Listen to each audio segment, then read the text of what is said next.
आते हैं billing section में। सबसे पहले हमारे पास आते हैं अवेलेबल प्लान्स। बेसिकली यहाँ हमारे तमाम अवेलेबल प्लान्स शो होंगे। यूज़र अपनी रिक्वायरमेंट के मुताबिक कोई भी प्लान सेलेक्ट कर सकता है।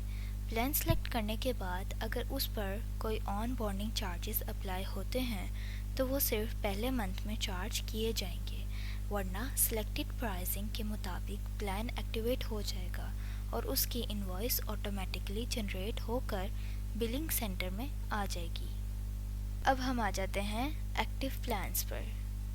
बेसिकली इस सेक्शन में टेंडेंट पर जो भी प्लान्स एक्टिव होंगे वो तमाम यहाँ शो होंगे, जिससे यूज़र अपने एक्टिव सब्सक्रिप्शंस और सर्विसेज को आसानी से देख सकता है।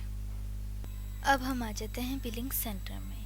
बेसिकली इस सेक्शन में यूज़र की तमाम इन्वॉइसेस शो होंगी, चाहे वो पेड हों या पेंडिंग। हमारा सिस्टम इन्वॉइस की ड्यू डेट आने पर ऑटोमेटिकली इन्वॉइस जनरेट कर देता है और टेंडेंट को ग्रेस पीरियड के अंदर उस इन्वॉइस की पेमेंट करनी होती है।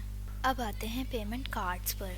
बेसिकली अगर यूज़र अपना क्रेडिट कार्ड सेव करना चाहे तो हमारा सिस्टम सेव पे के साथ इंटीग्रेटेड है। जब यूज़र कार्ड डिटेल्स एंटर करता है तो असल कार्ड इन्फॉर्मेशन हमारे सिस्टम में सेव नहीं होती। सेव पे उस कार्ड का एक सिक्योर टोकन जनरेट करता है और सिर्फ वो टोकन हमारे सिस्टम में स्टोर होता है। इस तरह सिक्योरिटी मेंटेन रहती है और कार्ड इन्फॉर्मेशन सिक्योर रहती है। जब यूज़र किसी इन्वॉइस की पेमेंट करता है तो उसके पास 3 ऑप्शंस अवेलेबल होती हैं। पहली ऑप्शन ये कि यूज़र अपने पहले से सेव्ड कार्ड में से किसी कार्ड को सिलेक्ट करके पेमेंट कर दे। दूसरी ऑप्शन वन टाइम पेमेंट की है।